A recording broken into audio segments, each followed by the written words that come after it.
It's My Nerd World, a Depeche Mode podcast. Now, before we get into what you can expect on this week's episode, I want to ask you a question. Do you find yourself looking at all the bourbon on the store shelves, but don't know where to start or what the differences are? Now, listen, don't check out just yet. Even if you're not a bourbon fan, just hear me out here, right? Do you enjoy bourbon, but want to know more about the science, the history, and the stories behind the label? Do you like just learning about new things, right? Did you know that bourbon is a distinctive product of the United States? It can't be produced anywhere else in the world. And no, not all bourbon has to be made in Kentucky. Now, I learned this from listening to the Bourbon Pursuit podcast. That's right. If you think you like bourbon, get ready to love bourbon. And even if you don't like bourbon, this is one of those podcasts that the hosts are so into what they're talking about, they make the content compelling even if you don't know anything about bourbon. Bourbon Pursuit is the official podcast of bourbon. It's the best source for all bourbon news, reviews, and interviews with people making the bourbon whiskey industry happen. There's 3 new episodes every week. A ton of content coming from Bourbon Pursuit, the podcast. Learn the next bourbon trends, get great bottles, the personalities behind your favorite brands, and get all the juicy scoop on all things whiskey. Past guests have included CEOs, master distillers, and brand ambassadors from every major distillery, authors, bloggers, industry influencers, retailers, celebrities, and unique consumers who hunt for rare bourbons. Take your knowledge from being a bourbon novice to a bourbon baron. Wherever the good stuff is poured, Bourbon Pursuit is just a play button away. Join the hosts, Kenny Coleman, Ryan Selleck, Fred Minnick, on an epic bourbon adventure. Subscribe and follow Bourbon Pursuit wherever you get your podcasts. And again, even if you're not into whiskey or bourbon, it is a really, really fascinating podcast. You will be sucked in just from the hosts themselves and the enthusiasm that they have for all things bourbon. All right, now on to the show this week. An unboxing of the HD edition of Depeche Mode 101, plus a rather unique track from Depeche Mode popped up on the Disney Plus channel on one of their biggest live-action shows. Let's not waste any more time and get right to this week's Depeche Mode podcast here on My Nerd World.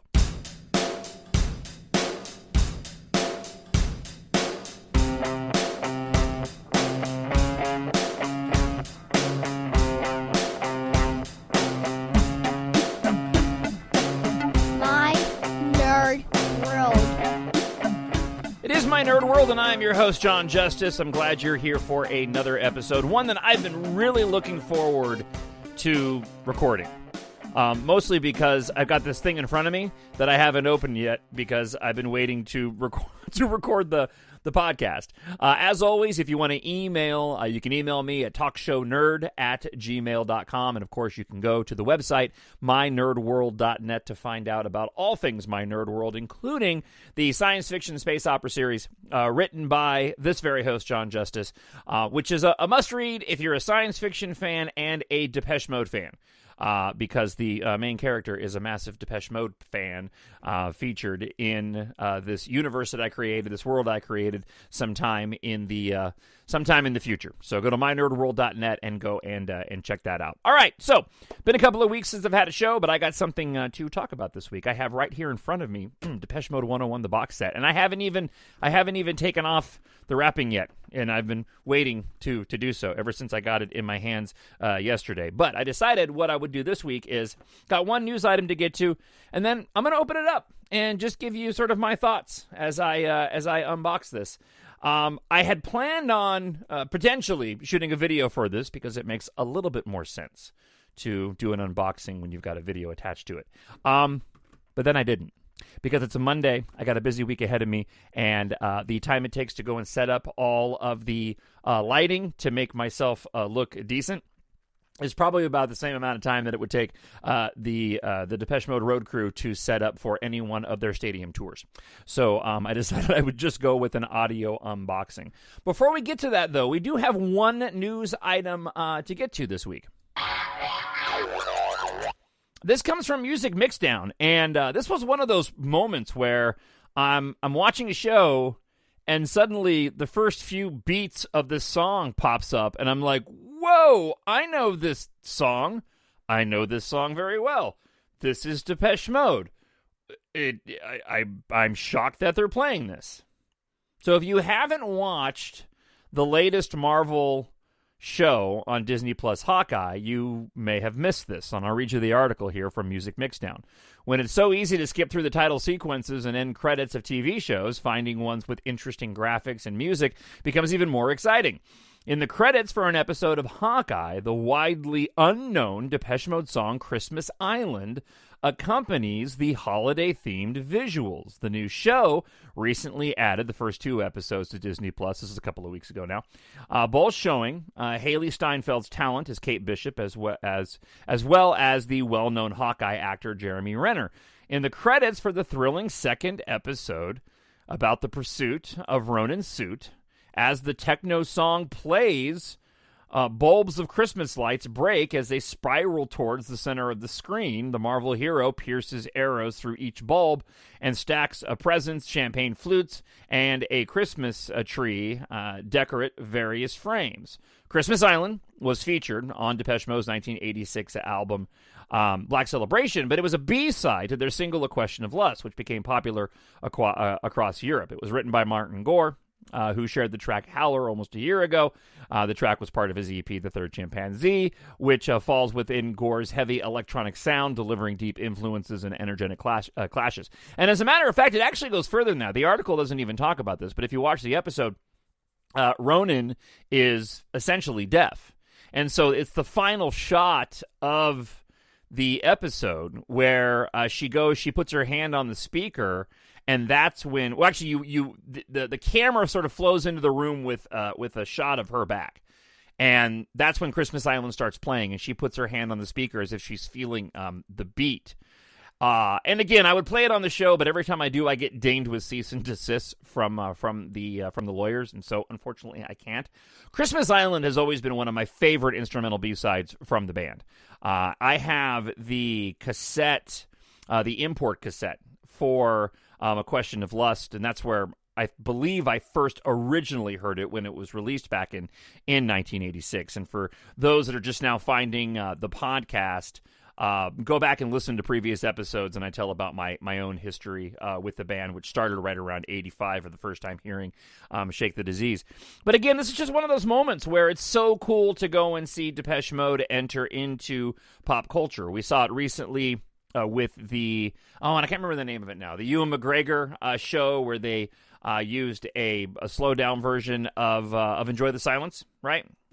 For that, I remember going all the way back to the Nicolas Cage movie, The Sorcerer's Apprentice from Disney, where in that commercial they ended up using the riff from A Pain That I'm Used To. And again, I'm just sort of spouting off a couple of examples from my mind. But this was a welcome surprise. I remember my mouth just dropped open, and my family was looking at me like, what's going on? I go, that's Depeche, and it's Christmas Island, and it's a not very well-known B-side. I would love to hear the backstory on that, about how that particular track was found, and why it was chosen. And hopefully it'll be one of those things where once Hawkeye wraps up and there's interviews done with, or maybe during the continued promotion of the show. I think there's only going to be 6 episodes, and we've already had, 4, I think, already? So only two left at this point in time.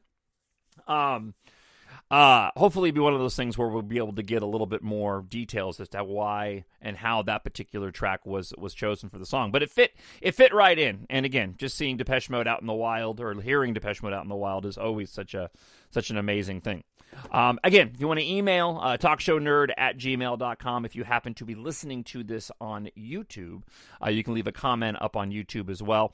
And if you don't like all the commercials that YouTube tosses into the audio, you can find this podcast here, My Nerd World, on whatever platform you listen to podcasts. All right, I've been waiting to do this for the past 24 hours, so I'm not going to delay it anymore. So I've talked extensively about Depeche Mode 101 on previous podcasts, and so I'm not going to get back into my own history with the movie and the fact that I was at this event. I was at the Rose Bowl for this particular concert. What I wanted to do was I just essentially, when I got the package, I'm like, you know what? I'm just going to open it up on the podcast and give you my thoughts. So starting off, it's still wrapped in the plastic, and on the front, it's got a silver sticker with the very basic but the right font Depeche Mode 101 logo. And then it lists off what's inside. Limited edition 5-disc set, Blu-ray, 2 DVD, 2 CD, HD edition created from 4K scans of the original film reels, new 48-page behind-the-scenes story of the day, photo book with exclusive imagery. One of the things I'm most excited about is the 20 by 30 replica of the original U.S. theatrical release movie poster and the original 16-page photo mode book by Jon Corbijn. So, without further ado, I'm going to go ahead and open this up. If you haven't seen it for yourself, it's essentially the size of an LP, probably about an inch and a half thick, all black, and centered on the front of the box set is the cover for Depeche Mode 101 that shows that iconic black and white, so simple yet so effective photo from Jon Corbijn, showing the different merchandise that was available there. Before I open the box itself, it does come with a card that includes everything that is inside of the box set, and I'll get back to that in a moment because I'm looking at pictures and I have it in my hand. This box set, you lift the cover from right off the top. Right out of the gate is the special Day of book. The book itself has a photo. Doesn't look like an Jon Corbijn photo, but it could be. Interesting.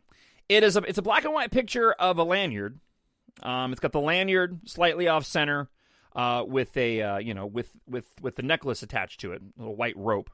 It says Depeche Mode Concert for the Masses, Rose Bowl '88, and then the graphic in the center. So it says Depeche Mode Concert for the Masses on top, Rose Bowl '88 at the bottom. The graphic in the center is a rose, and then it says Film and Pam, handwritten, looks like in pen on there. And this is the a lot of these photos. Yeah, oh, this is amazing. I'm just flipping through right now, and it has a lot of behind-the-scenes photos of the day of the event, candid shots of the band, both in black and white and in color. Yeah, I'm gonna be spending some time looking at this. A lot of these look like several shots taken from moments in the film. Obviously, just so cool. It was such an amazing moment in time. And I've gotten into this on previous podcasts when I've talked about 101. But as a fan of the band at this time, and this was when, the first new release that I ever got from Depeche Mode was Music for the Masses. So, I was sort of cemented in my fandom of the band prior to that, but the first time that I got to anticipate a new release coming from Depeche Mode was music for the Masses, at a really young age, because I was only like 15 going on 16 at this point in time. And seeing and being with so many people that loved this band the way that you did, or at least that was the perception, right? That liked this band, that enjoyed this music that you had discovered that sounded unlike anything you'd ever heard. It was one of the most incredible experiences that I've ever had. Getting back to the box set, is the photo mode from Jon Corbijn, and this would be the little booklet that came with the actual release in and of itself. I don't want to thumb through that too much yet. I've looked through that, seen those pictures several times. Now we get to the poster, which will be getting framed at some point, and this was the theatrical release poster that shows that amazing, slightly out of focus shot of Dave Gahan from behind. Says Depeche Mode 101. The 101's in kind of a faded red, almost a pink. 101, a movie. Westwood One Radio Networks presents a mute release film, Depeche Mode 101. And again, the hype around after coming off of this amazing show at the Rose Bowl, and then having the live album come out and then having this movie come out, and now you get to go see these individuals, these icons on the big screen. It was just absolutely incredible. So now comes the portion of it where it looks like it's a gatefold that contains all of the discs that are included in here. So on the far left, we got Depeche Mode 101, the Blu-ray, and then we have the audio, disc A and disc B, same format and same font, the very simple black with the white Depeche Mode, simple font for the concert.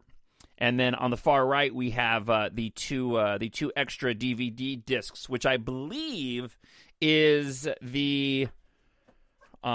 the items that were included in the DVD release. So let's go down the list here of what's actually in this whole thing. This, again, limited edition 5-disc set. Depeche Mode prepares for the 101st concert and final concert of its massive Music for the Masses World Tour at the Rose Bowl Stadium in Pasadena, California, while a group of fans who won a contest traveled to the concert across the United States on a bus. This groundbreaking film has been meticulously upgraded from its original sources in a brand new high-definition release. It includes 3 previously unseen bonus performances of A Question of Lust, Sacred, Something to Do, plus the Everything Counts official promo video. The two DVDs additionally feature a commentary track from Depeche Mode and D.A. Pennebaker's film crew, interviews with Dave Gahan, Andy Fletcher, Martin Gore, Daniel Miller, and Jonathan Kessler, and then interviews with the fans on the bus, Christopher Hardwick, Oliver Chester, and Jay Sirkin. And I believe that these were the items that were also included on the special DVD release that came out several years ago. This, again, HD release is created from the 4K scans of the original film reels. If you've had a chance to see any of the footage up on YouTube, they've done a really good job of showcasing the difference in quality between the original release and the HD release. And look, I'll be completely honest with you. There's already a graininess to D.A. Pennebaker's movie, right? I didn't necessarily need, and maybe I'll change my tune, because I will do I'll do another episode coming up next week after I've had a chance to actually sit down and watch the Blu-ray to give my thoughts on whether or not it changes the viewing experience at all. Because you're talking about a film that was already shot on film, had a grainy quality to it already that didn't necessarily need, right, sort of a 4K upgrade. Now, that being said, I have seen some side-by-side shots where they've slid sort of a line across the footage to show the original release and the 4K release, just based off of your standard sort of 1080 definition watching on YouTube. And you can definitely see there is a difference. But again, I'll reserve my final judgment on if it changes the viewing experience at all, just because you're already watching a very grainy and stylized film to begin with. But look, this is one of those purchases that I really, really couldn't wait to get. I thought quite a lot about it and basically told the wife that, hey, make this my Christmas gift because it was a bit pricey, but thankfully we had some extra Amazon money that knocked down the price quite a bit. One of the things that I love about Depeche Mode and have loved about Depeche Mode throughout the years is that they really have, in my opinion, gone out of their way to give back to the fans. The band has always appreciated us, the fans, and I've always appreciated that of the band. And I've never felt for a second that they ever took the fans for granted. And they have always, in my opinion, gone out of their way to release extra material for us fans.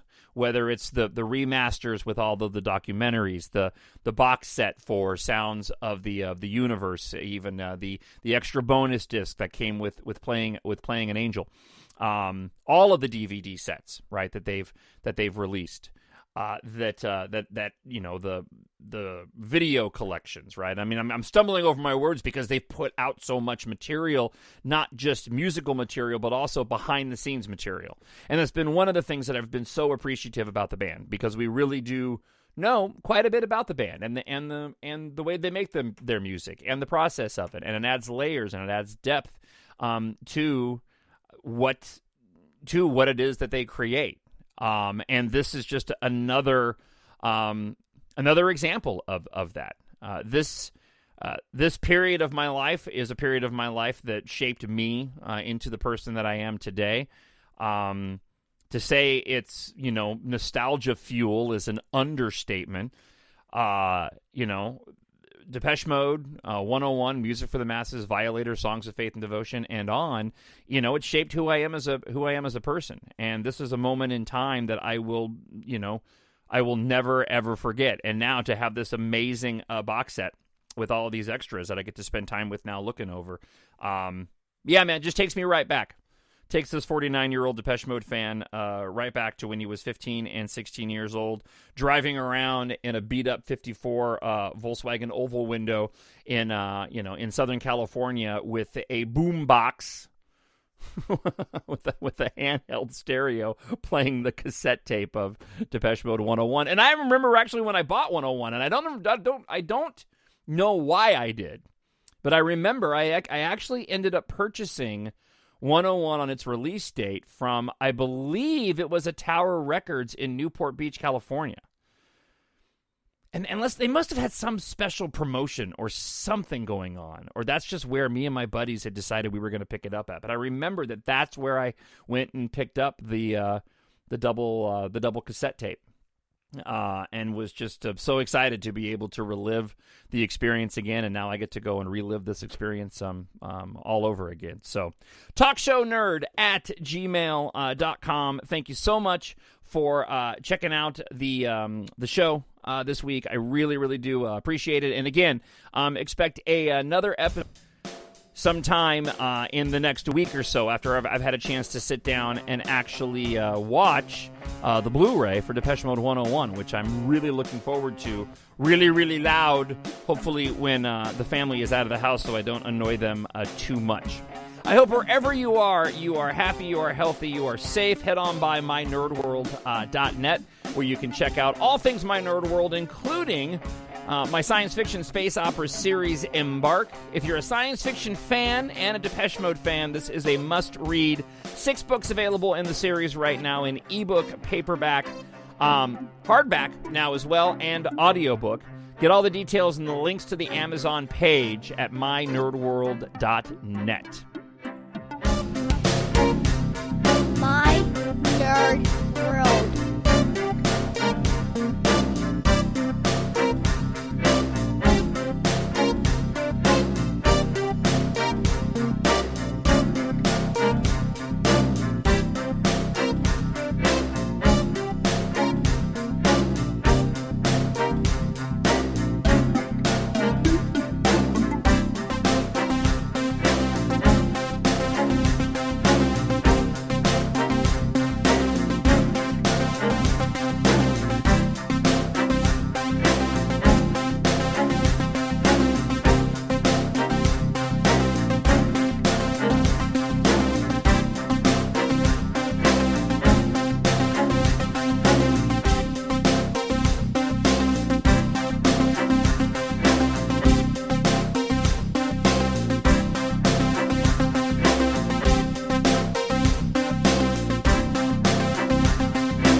My Nerd World.